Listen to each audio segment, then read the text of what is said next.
Hello, and welcome to the DM's Book Club, a weekly book club podcast where we talk about some Dungeons & Dragons and discuss how we might include them in our role-playing campaigns. My name is Fiona, and today we've got a brand new guest host. Someone else is new in the Zoom room. The one, the only, Liz Campbell.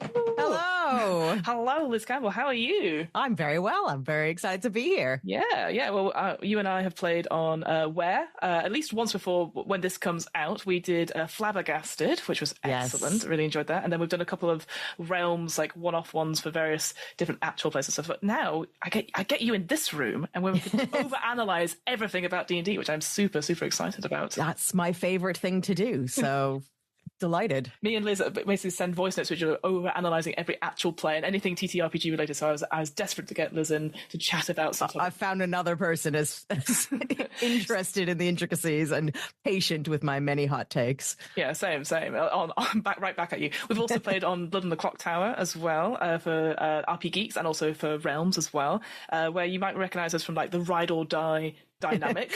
I love that as a recognizable brand. I hope so. Let's push that. Yeah, I've got to push that out. So if you want to check that out, I'm sure there'll be links in the bio and all that sort of thing. So Liz, let's start right at the beginning. What got you into RPGs? And are you more of a player? Are you more of a GM? Like what sort of started your origins in TTRPGs? So the answer is I always was a theater kid. I think that's a pretty common origin story. I was a theater kid. I did a lot of improv. Always enjoyed that kind of stuff. What really got me into role-playing games, actually, was I spent a summer working in the rare books department of McGill University Library. And it was just me and one other guy. And we spent the whole summer inside a freezing cold room with rare books, folding them in little bits of paper to preserve them. So I just had to make friends with this guy who was lovely. And he ran games. So, I think probably it started as just a way to show interest and make conversation. And he just told me of role-playing games, and they sounded great. So he was my first GM, and we ran... It was Mage Ascension, I think. Oh, yeah. It was great fun. I'm sure I was terrible. He was extremely patient. One of the odder ones is we had a group that didn't always turn up. So sometimes it was like one-on-one games if I was the only one who turned up. What? So that was genuinely my intro to gaming, was a way that I now look back going, that's a wild way to That is very intense, isn't it? And then go back the next day to fold books and paper. Yeah, and then just talk about the session for 6 hours straight.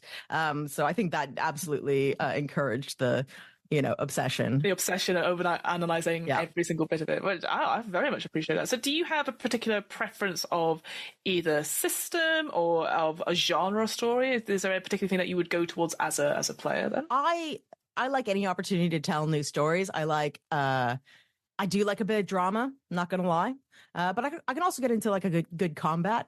If I want a good combat, D&D is absolutely there. But I love games that have a propensity for lots of big character moments and things like that. Always go to like Nibiru is a really lovely game. Things like that. I'm definitely more of a player. I've run some games, but very few to their conclusion. That's my I think that's shameful admission. I know. I just, I'm putting out my dirty laundry in the hopes that other people can recognize my shame and feel some kind of camaraderie there. But also, I'd say it's never because of the GM's fault. I mean, obviously, I know there's those horror stories of like, well, it fell apart because of players, but often it is just like scheduling is the BPG, So that's how I always say, it's like, don't feel like the game failed because of you. It definitely wasn't you. It was definitely everyone else and every other factor under the sun. I must say, though, and this is both a segue and no word of a lie, after reading what we're going to talk about today, I suddenly feel a lot more confident to give a go at a game, running a game. So excellent. So, what are we talking about today, Liz? What is our topic of choice? So we have both read I think, relatively new book called The Game Master's Handbook of Proactive Role-Playing by Jonah and Tristan Fishel. Yeah, it is part of the series of the Game Masters sort of presents sort of thing. Like, again, just to describe the cover, it is green with a very sort of loose sort of like almost like a print of like a D20 with swords and various paraphernalia. If you recognize it, you would recognize quite a few of the others. They've done like Game Masters random tables. I could just see my selection over there. NPCs, villainous dungeons, like traps and all that sort of thing as well. But this is like a different one in the series because firstly, it's much smaller as a book.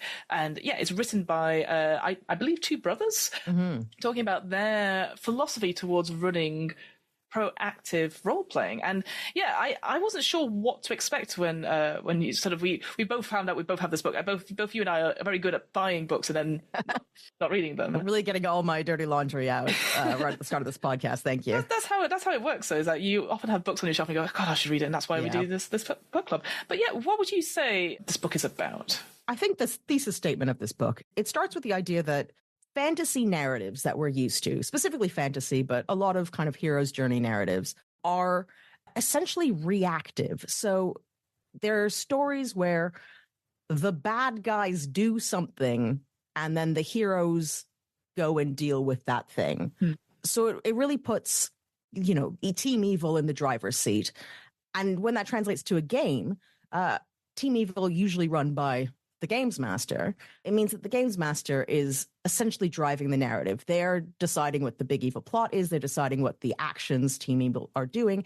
And the player characters can often end up just reacting to that, following along, going to whatever location they hear the evil is and doing whatever has been assigned for them to do. And this book is trying to reframe that and asking the question, what if we put the agency in the player's hand? What if they were the ones that had their goals, had their ambitions from the start, and they drove the narrative? And essentially the GM's role is more to react to that, to put in place obstacles and rewards and frame things inherently to what the players want to accomplish. And it's a pretty simple thesis statement, I think, but also eye-opening. Like, when it's written that way, you kind of, it's in the first couple pages and you just go, oh, yeah, good point. So I thought it was really good. Yeah, no, it's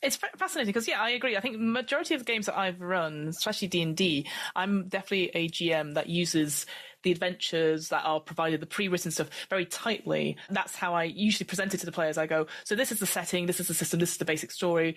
You can make characters that go into that. And in my head, when I've been running that sort of thing, Curse of Strahd, or various other games that are pre-written, I'd hope that they found that engaging enough, or they would make characters engaging. But then, like you said, to give that player agency to them, and be like, well, what do you want to do? I find that scary as a GM, because I'm like, what do they want to do? Because you often hear like stories like, well, I'm just going to play a Kenku who's called Kettle Steam, and that's my But I think it puts a lot of trust in the players as well to come up with interesting characters that have these goals. Essentially, the big sort of selling point of this is having like short-term, mid-term, and long-term goals to create the character arc, and then that's what you use to inform the rest of the world.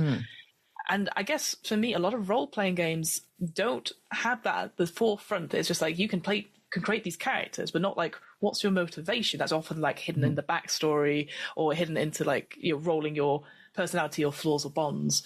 So yeah, for me, I was like, oh God, that changes everything. That I don't have to prep as much. But what if I have a story that I want to tell? So it makes you putting the players at the forefront of your storytelling. And what do they want to do? And then building it from there. It was just, for me, like you said, simple. But I was like, I've never played a game like that, I don't think. I've never written goals for myself or any of my NPCs. Gosh, see, I think the answer is I want to play that game, not even as a player. I feel like being a player, if you do character creation, hopefully you'll get, a backstory with some kind of ambition, and if you're lucky, you'll get a GM who's going to try and weave that into the narrative. But fundamentally, it is the GM saying, this is the story I want to tell.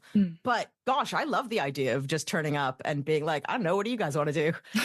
you want to overthrow a king? Great, I'll make that happen. Yeah.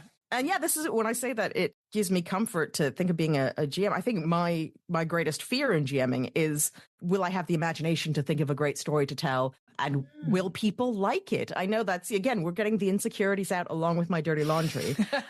But this is it. It's called proactive role-playing because that's a much better title than reactive GMing. That's true, but it could absolutely be reactive GMing. Taking a back seat, yeah.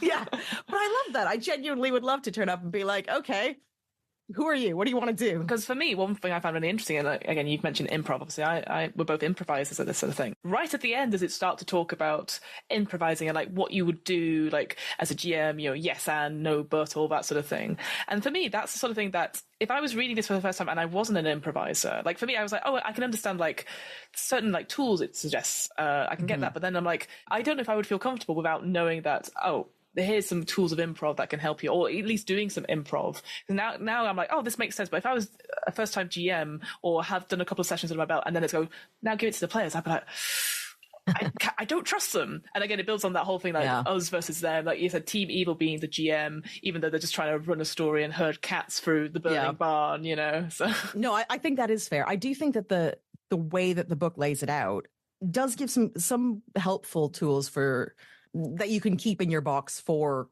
the improv.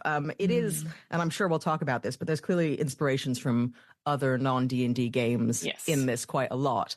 But one of the first things that it addresses is the concept of factions. Yeah.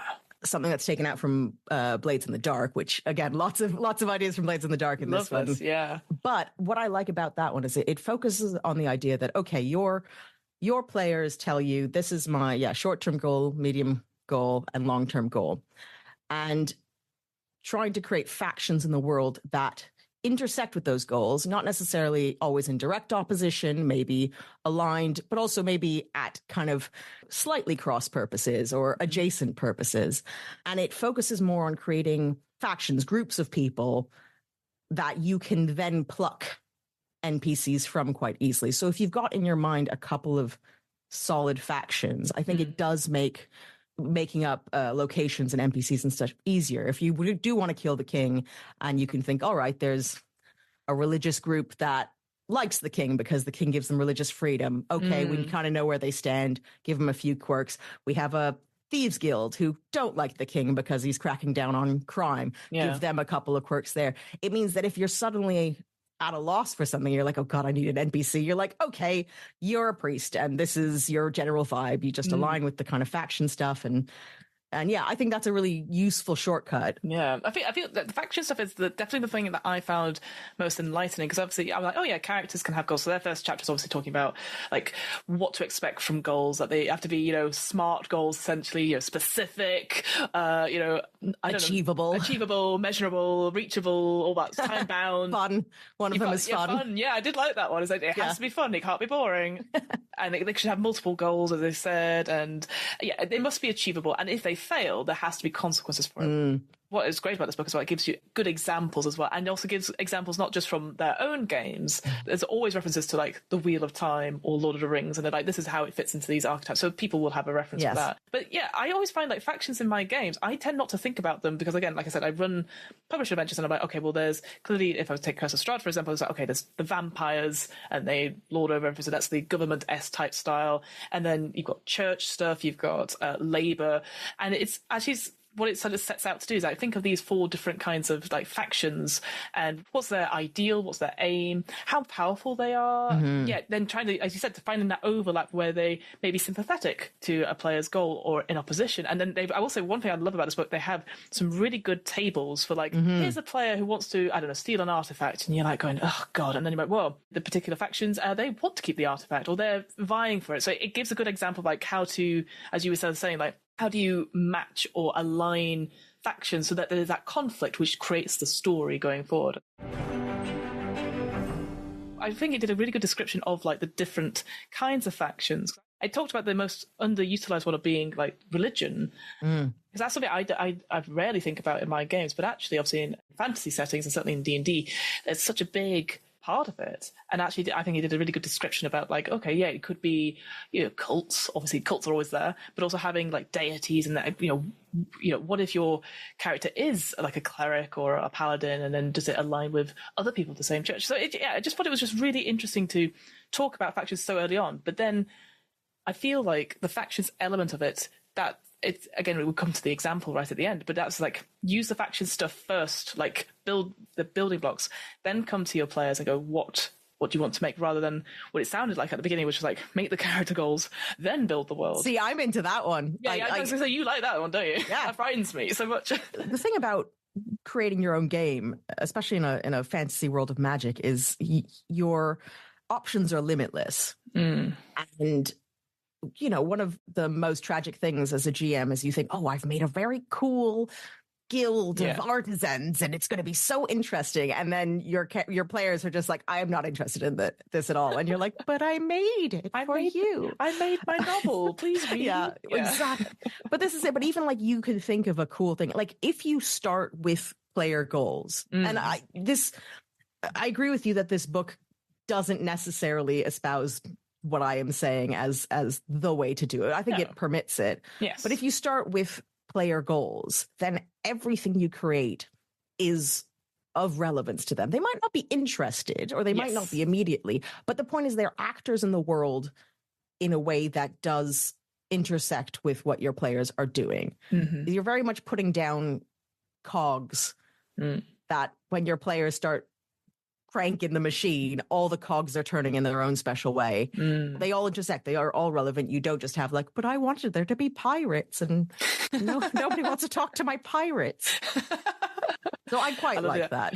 I do love the idea that next time you run a game, you're just going to put pirates there just to like make a point, and then Smorgasbord talks to them. Oh no, they're gone now. No, too late. You just speak to them now. You gave them a cold shoulder at the party, and now they don't want to hang out with you anymore. These cool pirates. Yeah, like cool pirates you'll never see. Because they split up this whole book into like sort of three big sections, which is obviously like creating the characters, the proactive characters, and then the world itself, like a proactive world, and then finally like how do you run a proactive game? So giving that sort of guidance for running, and at the end of it having an example one shot, which is almost like a workbook where it sets up to the basics, and then you talk to the players, and then depending on what goals they may roll on the certain tables, they can then you can then fill in the little workbook and then read aloud to your players these NPCs, which they could be like, oh, that's an NPC that's in opposition to me, which I thought was quite cool. I will say, like I said, the faction stuff I found really interesting, and then I'm going to jump ahead a little bit, but the locations are interesting because I'm a big fan in improv. Whenever you get a location name, and you're like, oh, we need something that fits into this room, and they always go like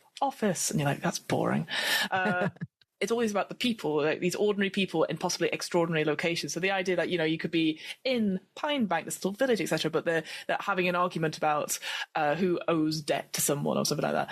And then suddenly a dragon attacks, but like making the locations relevant and relatable to the players, I actually hadn't thought about before. So I'd always used it as set dressing, even though for me, I'm like, well, in improv, when you get a suggestion of like a location, it has to be really important or have an impact on the scene. So I thought that was, again, something I hadn't considered. Is like, not only having like goals for like your player characters, your NPCs, the villains, etc., but like they have to tie into the location. It can't just be like, oh, it's another tavern. It could be a tavern where the person you're searching for was the last scene in, and all that sort of thing. And I think one of the things that I liked in this book, it mentions a couple times, usually in the little highlighted boxes.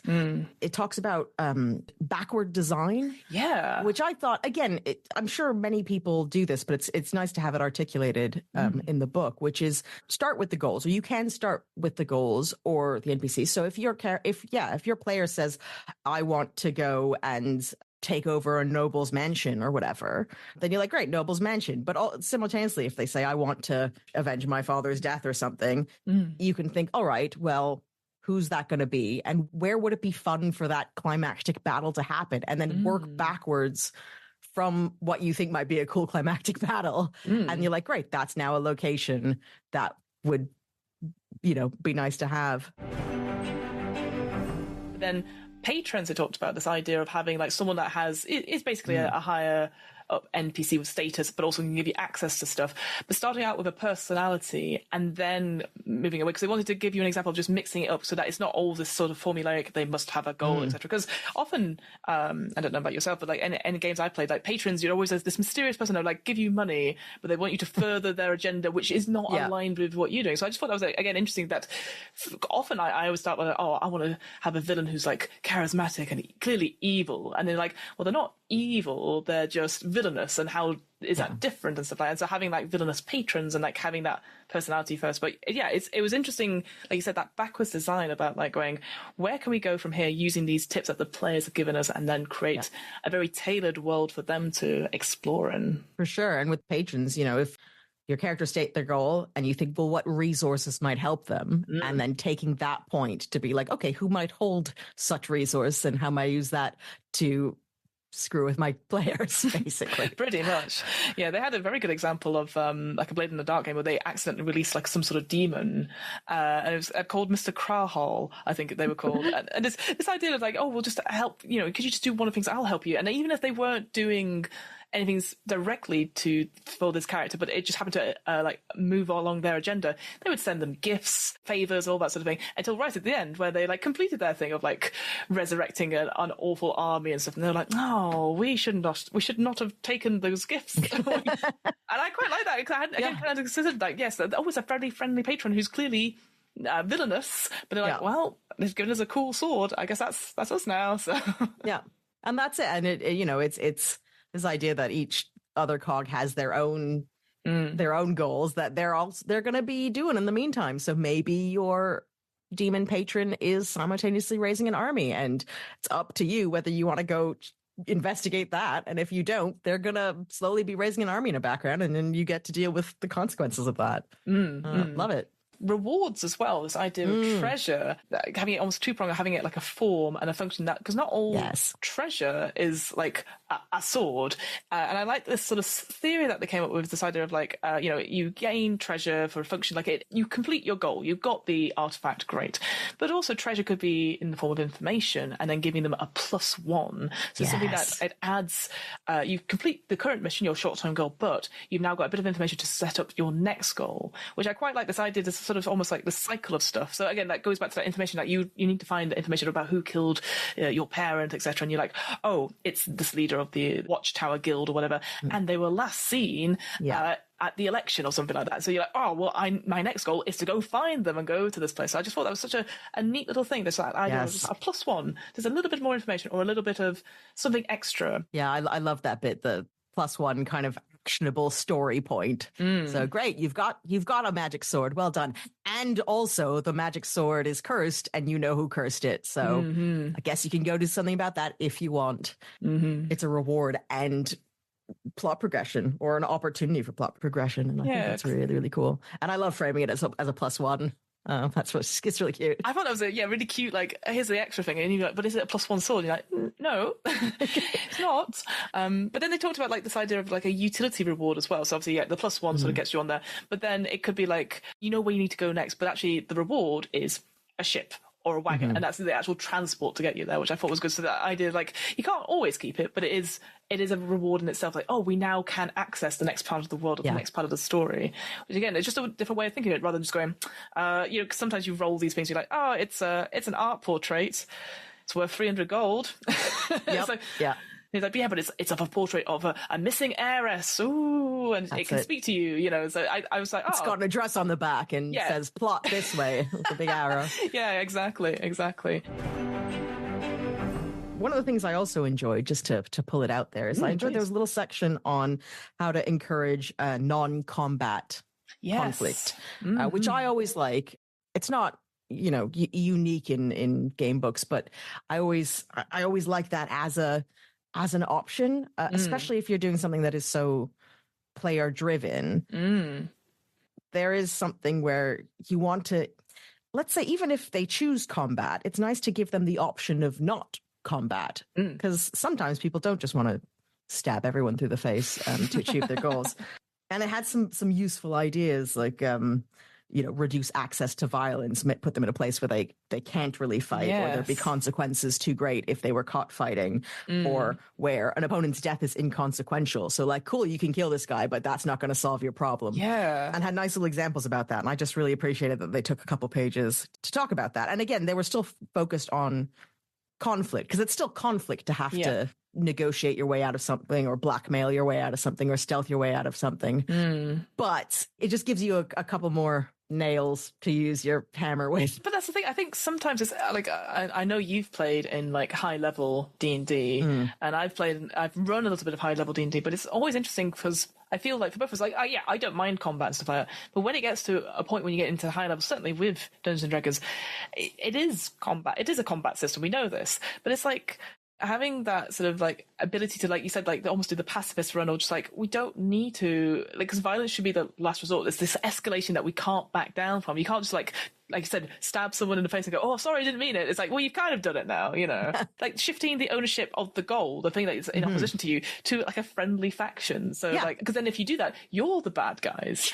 There was a bit at the beginning, it talked about like, you know, sometimes when there's a staleness about like, it's not the proactive thing, it's, it is GM story, etc. And then there's always someone that goes, let's play an evil campaign. You're like, no one wants to play an evil campaign because it's just miserable. And you can be villainous, you can have evil intentions, but like to go around and constantly stab things, you probably need to go and talk to somebody properly about that rather than just role play it out. It's just, if your goals align to that, so maybe more evil or chaotic things, and then the consequences of that can show up in the world, and then you, the players, can, again, that feedback loop of going, oh, maybe we don't want to do that, maybe we want to change and have that more richer stories as a result. I just thought was good, and again would come up really well with social examples and social conflict as well.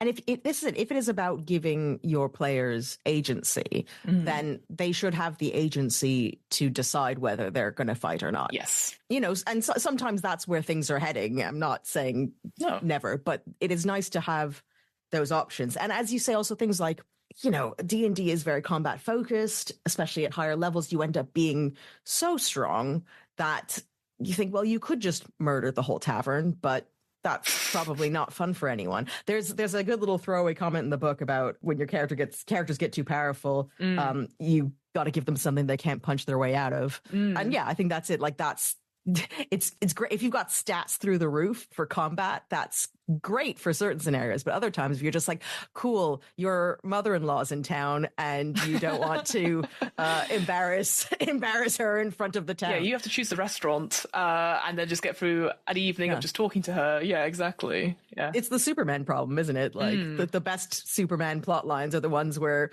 it has nothing to do with his superpowers. He just has to like socially navigate something. Just something that he's not super powerful in. Absolutely. Again, it says later on about like the non-combat encounters, to stop them from dragging on. And I think this would go obviously the same thing with combat encounters in general, but like having the win conditions like incredibly explicit. So like, for example, like, a clear indication of what they entail. So like getting a promise. So in a social negotiation, so like you want to get a verbal promise or like some benefit afterwards, extracting an apology, because nothing feels better than hearing the words, I'm sorry. I was like, oh, I like that. Gaining physical evidence of an event, possessing an item, winning a concession, winning a race, all that sort of thing, which again feels straightforward, like, oh yeah, obviously, but actually to have it written down here and go, oh right, so that a race could be like an actual physical race, or it could just be like, we need to race to get this item, or it could just be anything on that thing. It's whatever you interpret it as. So I think it's quite interesting that it gives you these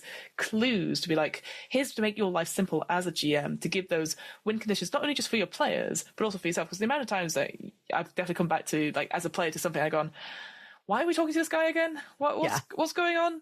I think it's to make it as simple as possible, especially in the recaps and stuff. I'm always like, you're talking to this person with the aim of getting X, Y, Z from them. And it's nice when you're talking to this person and they don't go, hello, thank you, you have completed my quest to bring me 7 apples. You may now have the magic item. But say, oh, actually, now that you've got this, I've actually got another couple favors to ask you before I had it. It jazzes it up a bit to have not only different win conditions, but both parties having win conditions that they want to achieve, and keeping those in mind, I think is really helpful. On page 184, if you're like, you read 180 pages or so and you're like, oh, how does this all fit together? They have a very nice little flow chart, which I was like, oh, thank God. Again, it's one of those things where I wish I could like tear this out and have this somewhere, just to, again, to summarize. I mean, you can. It is your book. It is my book, but I don't want to ruin my book.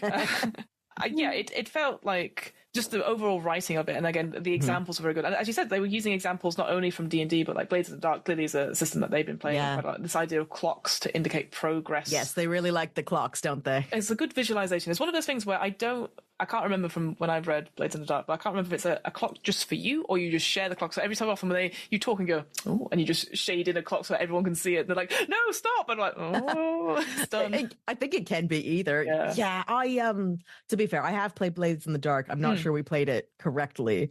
I like the idea of metaphorical ticking clocks in the background. So, I suppose for anyone unfamiliar, the idea is that if you as players, or let's say the baddie factions or other factions, everyone's working towards their goal. If there's kind of long-term projects that need to be worked on, the idea is that you keep a clock, like a literal circle with segments to it.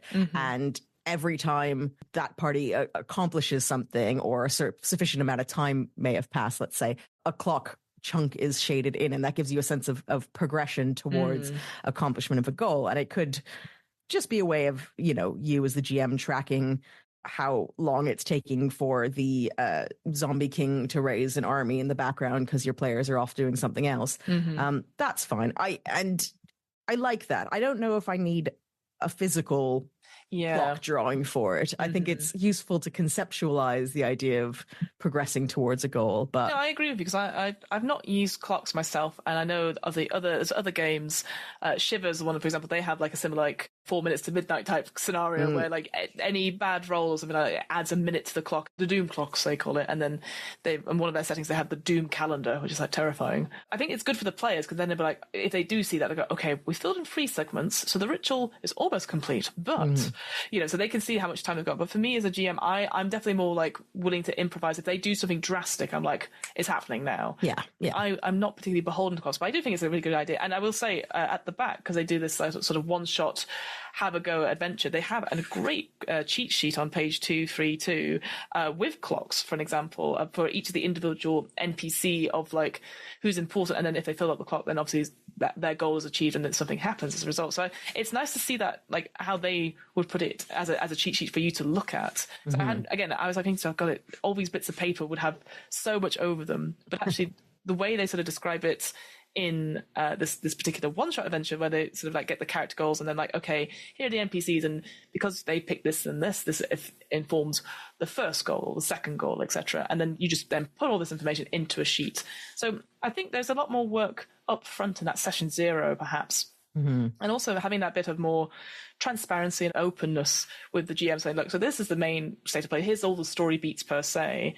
What you do will impact the story, and you can have a more engaging time. It's more tailored to what you do. But I feel like for this sort of stuff, maybe there's not as much hidden behind the curtains, or not as much concealed. I don't think that's necessarily a bad thing, but I know if people don't like safety tools, they're like, oh, you're just giving all the stuff away. Then they're like, well, you're just giving all the story away. So that's, I can understand why people might not want to show everything or share everything with the table. That is an interesting thing you say, because I do think, I mean, there's very different styles of play. I do think more and more, especially maybe in D&D, just the way it's set up, there is that expectation that the DM is coming with a story in mind and they're there to surprise you, essentially. That can work really nicely. I do like the idea more and more of games where we do actually know how it's going. I'm, currently preparing for a game of Eat the Reich.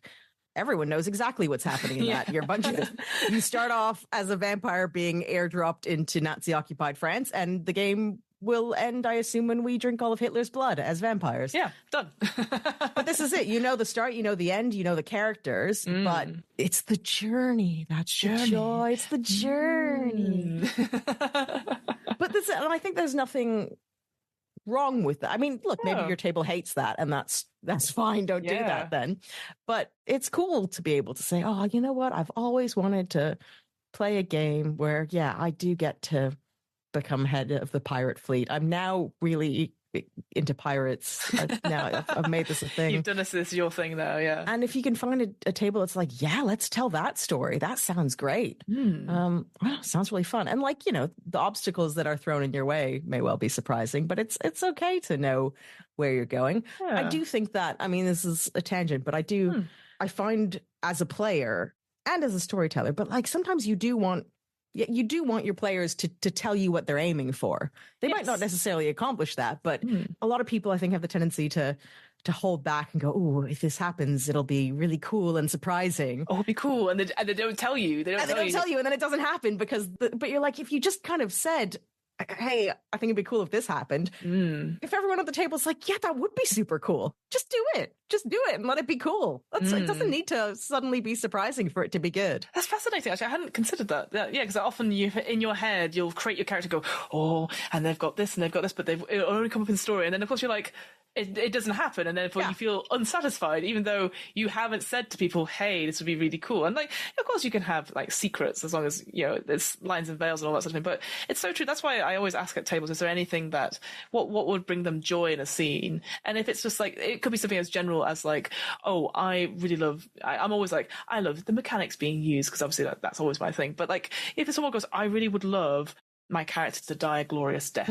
I'm like, all right, we will make sure we can engineer that to make it happen. And just letting the table know that that is coming. And of course, you know, if people are like, oh, I'm going to veto it because it hits a line or a veil, that's also cool as well. But just having that conversation and openness and willingness to do it, because I think sometimes players get very passive. I think all the times when people go, oh, I really want to play D&D, but then do they want to play a game with the character they have in mind and that they've written all the backstory, or do they want to play what the GM has in mind, or, you know, running a published adventure?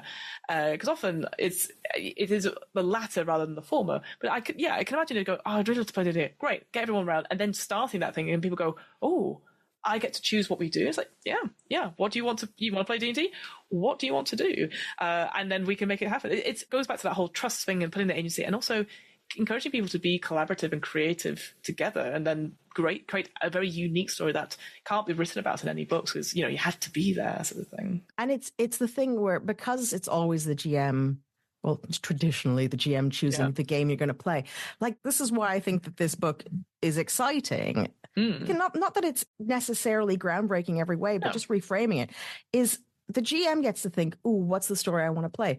But like, rarely as a player do you think, you know what, I really want to play a game where I'm a space captain and then we go and do cowboying across space or something. And to be able to come to the table as the player and say, I want this game, and sort that. It's just, I don't know. I think that's exciting. But again, this might be because I do a lot more playing, so I find this exciting, and as you said, you as the GM find this slightly terrifying. I find it terrifying, but I wonder if that's from a deep-rooted insecurity about like trusting players, because sometimes, again, not all tables and all that stuff, but sometimes you hear like certainly when I went to MCM, and obviously you're talking to much younger people who are much more creative and have a lot more free time than I do, and you're like, oh, so what's your game like? And they're always like, oh, well, we burnt down the tavern, and you're like, okay, were you supposed to? And they're like, no, we just wanted to do it. And you can just see the GM going, oh, and they're like, are you okay? You know, like, and there's always, I think, again, it's that idea like, oh, we can be chaotic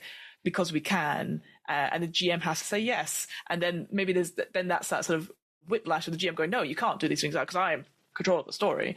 So I do think it's ultimately, I think I would struggle with it as a beginning GM, just because, again, you've got the rules in your head and maybe you want to just stick to the story, etc.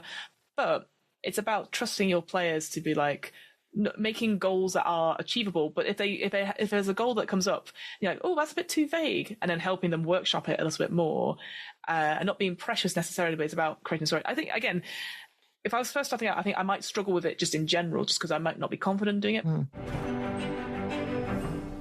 My one issue I have with the book is such a small thing, because I was thinking about it before I read that last sort of one shot bit. It was like, is it for people who definitely homebrew all their adventures? Like, they're starting from a clean slate. They've done their own world building, but it's all up in the air a little bit. Whereas I tend to run lots of published adventures, and I think it doesn't take that much to change the thinking about it. It just means I sit down for like an extra 2 hours, go through the adventure and go, that's the faction, that's this, that's that, and then leaving some stuff out, waiting for session 0, and then having it come back in and stuff. So I think that was the only thing for me. And also, again, it'd be interesting to hear what you think about this, because I know you do lots of content creation as well, like as player, and lots of different podcasts. This proactive roleplay stuff makes total sense for like a home game and a homebrew game. But I wonder, like, if you're doing content that's just like, I don't know, 4 episodes or 6 episodes, and you've got a short amount of time to tell a story, whether or not if you've got a lot of players as well, like I know we've both been at tables that have fluctuated between like 3 to 6 players. How do you get everyone ticked off as a nice sort of like, there's a little bit of art, there's a little bit of art, without crowding people and getting it satisfactory? So I guess that's the thing for me, is like, how would I manage if I had a short period of time to tell a story? And then obviously then going back to that idea of the home games, as you sort of said, home games often crumble because of scheduling. So it's like, how do you keep it interesting and keep people going, when will it be my turn to fulfill my story arc? So I guess that was the only thing that I was thinking about, like sort of like both with like a content creator hat on, who has to tell a story within 4 to 6 episodes, and that the players get, because I do follow the philosophy. There is a point to this, that the players, if they enjoy the game, it will be shown through the content, as well as obviously creating content.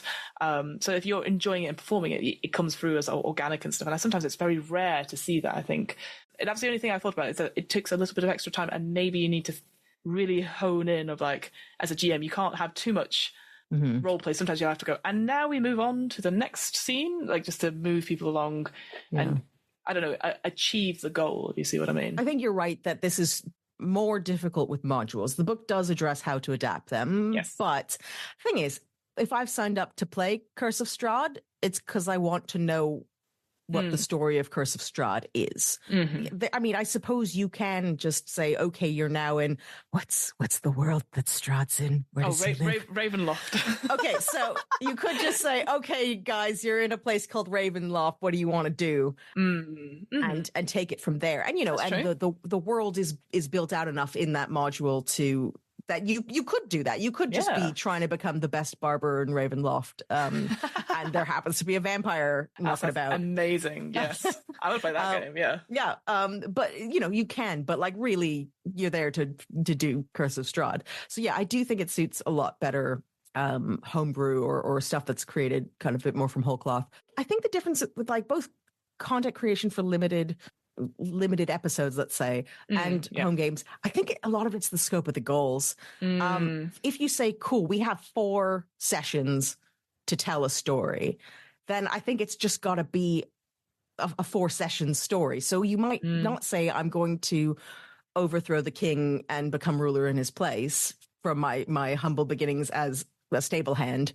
That might take more than 4 sessions. Yes. But you could say, I'm going to break out of prison.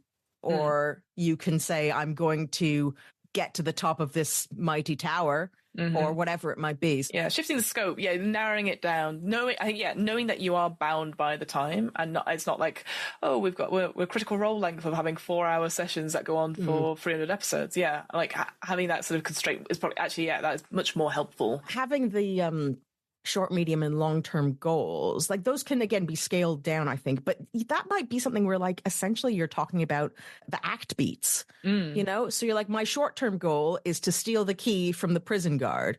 My medium-term goal is to release my fellow gang members in this prison. And my long-term goal is to get out of prison. And that gives you a bit of a structure anyway.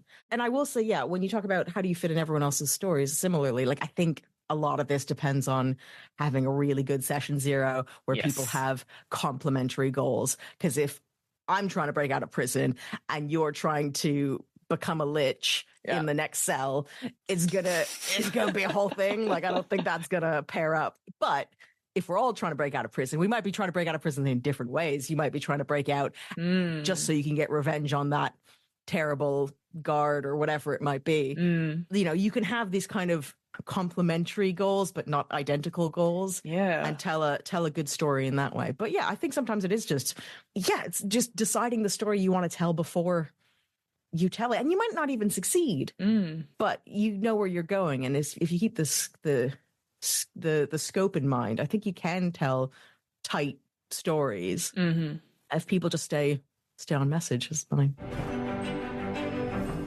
One thing I'd forgotten, but you kindly reminded me with the complementary goals thing, is that it has some really good advice for NPC allies. The sort of dreaded thing where we pick up an ally because we like them, and then they have to stay with us because we're going to use them as a meat shield. We're going to use them to steal things, etc. And it says, like, think about it as like they are like player characters. They have short, long, midterm goals, all that sort of thing. And once it's complete, they can just turn around and go, thanks, I'm going to go find my wife, and leave. They don't have to stay with you because the party is forcing them to. And even sometimes when the goals don't align anymore, like you've done something, the party's done something terrible, like burnt down the town, and it's like, but that was my hometown. Like they can easily turn like that. And again, it's so obvious, but in my head, I was like, oh, but they need this NPC to give them information and to move them on to the next quest. Nah. Sod it. Like, they've burnt their bridge. I was like, well, that NPC's going to go, you know what? I've had fun. I'm now out. I'm going to go on my own way. And I think, again, it gives that sort of tool to the GM to be like, no, You can't just use this person willy-nilly and we forget about them and we remember them and then they're going to fight in combat. And it's the same thing. They had that thing in combat as well, that they shouldn't be super powerful or whatever, but they should contribute, and their turn should take 10 seconds or less because they just do one thing, or they do, you've outlined what their goals are, what they are. I just thought that was, again, just a bit of a brainwave, because I always forget about NPCs and allies and I go, oh yes, they're here too, hello, Yep, they're also just standing there, don't ask. Yeah, again, simple. I keep saying like the goals and stuff like that, but the motivation to be like, actually, I don't agree with this anymore, and then be able to leave is just, I think, really powerful, because I hadn't considered that the NPC would want to leave. Yeah, and there's a nice section as well where they translate that into like how they might act in combat, because if they're just hanging out with you because they need to get through the dungeon without dying, if you're like, please be our meat shield, they'll probably be like, no thank you, maybe I'll stand at the back and throw out some like inspiration or something, but I'm not going to do that because that's against what I'm just here to survive. But if you get somebody who's like, a real zealot about a cause, then yeah, they're going to act in a completely different way. So yeah, this is it. The fundament of the book is very much like, what's the goal for everyone? What's the theme? What's the theme? But yeah, so everyone has a goal, every faction, every NPC and all that. But like, it is just a really helpful way to think of things. And it does mean that when you're like, okay, I got to get this NPC out of there. They've been relying on this NPC for too long and I don't like it. You'd be like, what is this NPC actually trying to accomplish? They're trying to, get home to their wife, or they're trying to get back to their life or go become famous elsewhere or something. And maybe that's the reason they leave, and that's okay. Yeah. And they give examples of like a bard that comes back and forth. So they don't have to leave forever. But then there was a really, again, I don't know how made up it was, but it feels like a sort of game. You know which one I'm going to say is Boblin the Goblin, who was with them and then left, and then talked about this idea of previous allies betraying. It's either that Boblin the Goblin was leading a goblin army, and that the players felt really hurt and betrayed by it, even though they'd not had them for several sessions. But then having those motivations and those sort of that connection before, Boblin wouldn't necessarily directly attack the players, would chase them and do stuff unless he was hurt, etc. But like, it sort of changed that conflict that we were talking before. It suddenly was like there were higher stakes because you're like, we had this NPC with us and now they've betrayed us, but we don't want to kill them and we don't feel good about it. And I just, again, just that sort of thing going, of course you could have betrayed NPCs, but they wouldn't necessarily, unless they were sort of zealots like you said, or totally evil. But then they may feel like, oh no, I'm going to spare them and let them, I'm like, yeah, you get out of here. And they're like, ugh. And I just thought, oh, story, I love that. Yeah. Oh no, it's great. And there's nothing more fun and conflicting. The game I played a couple days ago, we saved what was essentially a drug dealer from a terrible fate, and he was extremely grateful for being saved from death and did answer all the questions we asked. Then he's like, thank you so much, I'm gonna go kill the guy who ratted me out, bye. We're like, oh no, whoop, that's not our problem. Did we do a good thing? Unclear. But it's I love that as a thing where you're like, yeah, it makes sense, but also, yep, they have their own motivations, I guess. They're not going to just cease existing because you've you turned away from them for 2 seconds and then they've just like powered down. They just got into T-pose like a video game. Yeah, video game, and then just glitching through the wall slightly. Yeah. Was there anything about this particular book that you were like, I'm not so sure about, or you're like, not for me? The module at the end. Yes. Both like helpful in illustrating, but I think it suffers from the problem that we've identified, where I just don't think that this is meant for coming at stuff that is pre-made. I think that this system is made for everyone to sit down at a table and be like, guys, I'm feeling a space game. What do you guys want to do? Yes, absolutely. Like it's helpful, but I don't think it's its strongest point to end on. Yeah, this the Plundering in Pine Hollow, it's called. Again, I think an all right example, but I don't feel I would run it, personally speaking, or if I run it, it would be very, again, this is just me speculating because I've only read it through once. It feels very stilted, perhaps. Again, it's got all the story beats there, and I quite like the reference sheet at the end describing it all. But yeah, I do feel like maybe it's because I do all I need is like the story, and then I just improv anyway. But maybe again, I think what I've taken away from this book is that I should just consider the players more about like, do they really want to play Curse of Strahd, or do they? What is it that they want out of it, and that then changes the adventure.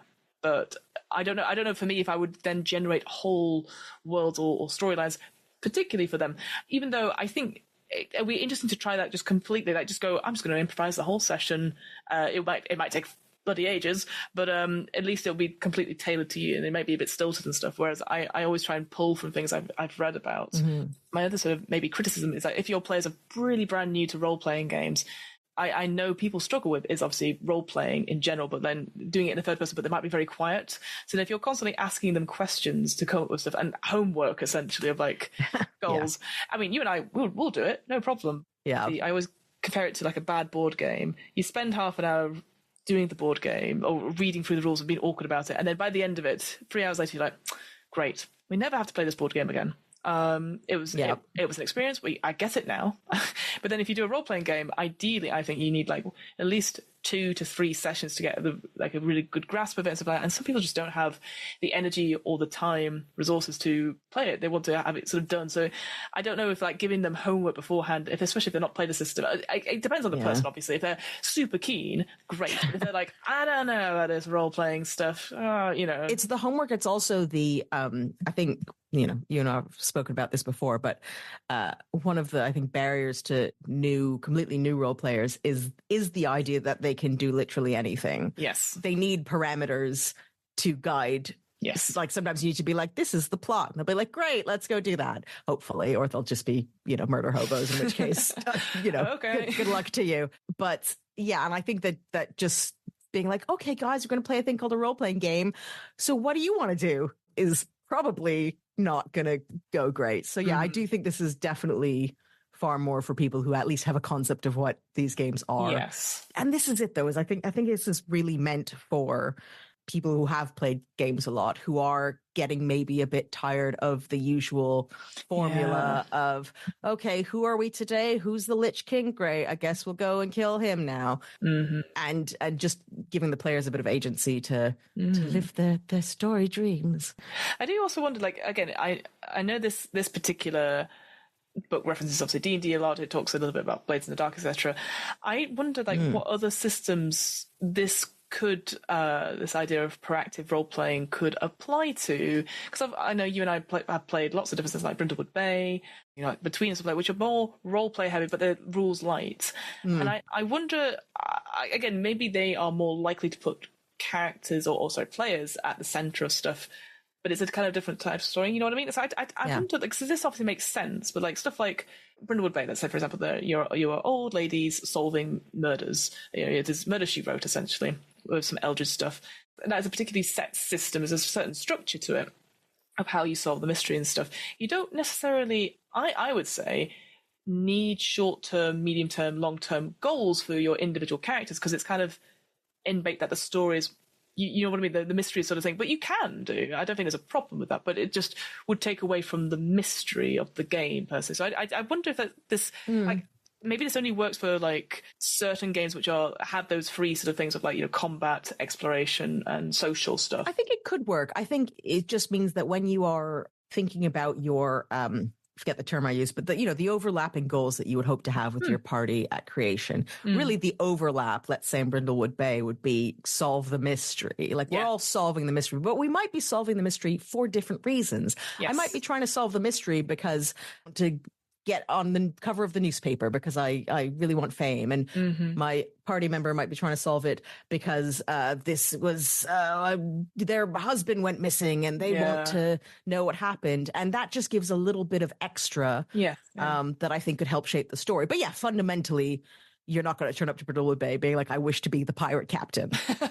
You could, though. That would be amazing. Though. But I feel that your GM might have something to say about that. You know what? I'd love to try that and just try it with any game. I think like a lot of the ones they suggest and reference to are ones that are definitely, I say, crunchy. Like they just have a little bit more in depth, that there's definitely going to be combat in some way, or there's definitely heists involved, which obviously determines sort of planning and stuff. But yeah, overall, I really enjoyed reading it through, and very much I like even the little like illustrations that they have for the chapter things. I think they're quite nice as well. And it's a nice little book. I would definitely recommend reading it and just thinking about certain things. I don't know if I'd take everything into the things, but definitely the adventure at the back is an interesting read because it talks about, you create those NPCs from your player goals, but then it says, here are the stat blocks that we've made using the D&D's source document. But if they are the villain or something, they get this extra power. If they're not, they do this instead. So it was very customizable about what they can do for the thing, which again, they didn't really talk about earlier. I think it's just a little bit of forethought, because I thought that was really cool, that idea of like, they get actually their breath weapon isn't fire, it's like a psychic damage instead, but then they can do this because they've got this connection instead. So it just a little bit more forethought about it. I think that's the only thing I thought. But overall, I thought it was a really interesting read. I haven't read anything like this for a little while. The introduction is the part that was, really exciting to me, because it was the first time I heard the concept kind of expressed as it was. And the rest of it, again, I don't know if it's necessarily truly earth-shattering, in the sense that, like, I feel like a lot of times when we talk about trying to weave in your players' backstories to things, or yes-ending, or whatever it might be, a lot of it is this just expressed differently. But it is nice the way that this is expressed, focusing on goals, focusing on building a world specifically in relation to your character's goals and stuff. It is helpful, and I would think it is certainly a useful read, even if it just gets you thinking a little bit more in terms of stuff that you might already be doing. For me, the thing I take away from it is that idea of certainly the factions and being going, okay, what are their main goals? What is their power and their ideology? And just mapping it out simple for me to go, yes, rather than going, yes, the temple of Saloon. Oh, and I'm like going, I don't know what any of this is, trying to come up with stuff on the shot, actually having some bullet points. And same thing he talked about with social encounters as well, that idea of like, you should have a stat block for combat, but what if you have a stat block of social stuff and you have that, what their ideal is, and like what sort of points, and like would they be good at like charisma and all that stuff, and just having a separate block for that. I was like, that actually is probably quite useful to have. That should they wish to, as you said, like talk their way out of something, like let's get their goals and stuff like that on a sheet, and I can refer to that rather than trying to work out what their charisma bonus is from. Like, well, I could just fireball them. That's not. I'll end all discussions. And it's got some nice little bits where, I do think it clearly has benefited from the authors playing other games. Blades in the Dark reference a lot, but like, they bring up character questions to come prepared to session 0 with, which is very, I want to say, Powered by the Apocalypse. Is that Kids on Bikes, maybe? Yeah, I think Kids on Bikes, there's quite a few systems, but Kids on Bikes have some good ones, good questions. And they're like a D21 like table they have, and it's like, what is your character's sense of humor? And I'm like, oh God. And your relation to other characters and things like that. They also just bring in the concept of mixed success roles. Yes. Which, again, not groundbreaking, but it's nice to see somebody being like, it's okay in a D&D system for it not just to be failure or success. You can mix it up. Yeah, I like that. So you're not constantly defeated by the door. But yeah, that's it. Like, they had the example of like, you want to romance a noble. Well, it's an 18, but if you fail it, you're still gonna move on. You're like, okay, you're gonna have something harder to do later on. Which I was like, phew, thank God, because I was like, I don't want to deal with romancing nobles. That sounds like a lot of work for me. It's my every goal. Every goal is to romance a noble. Yeah. Well, thank you so much, Liz, for spending your evening with us on DM's Book Club. Very much appreciate it. I'm sure we'll get you back for more hot insights and analysis. Yeah. Before you go, where can we find you? What are you up to? Is there anything you would like to plug? Yeah, well, you can find me on social media at Liz X Campbell. That's Liz, the letter X Campbell. I don't post a lot, but I love to be added. So, come and find me. And if you'd like to listen to me playing games, I'm on the podcast Realms of Peril and Glory. Oh. I'm in many of those campaigns, so check them out. You want to listen to a game set in magical London? We all like a little urban fantasy. Check out our Liminal series, which I am in. Nice. Well, there you go. And you can find me, Fiona. I run What Am I Rolling, which is a twice monthly tabletop RPG one-shot podcast. You can check out the podcast that we are in, the one-shot we're in for Flabbergasted, which Zach, from obviously the GM from Realms of Peril and Glory, ran, and it was great fun. And I know at some point we were going to do another one. Who knows when, but it'll be good. I can't wait. So you go check that out. And just follow along on various things. You can come check us out on Discord. You can come check us out on the various socials as well. I'm sure if they're not all burnt to a fire, they'll be, you can come find us there and see what episodes are coming up. But that's it. We will say goodbye and we'll carry on talking after this is over. Because we're Absolutely, yes. All right. Thank you so much for having me. This has been super fun. No, thank you. Thank you.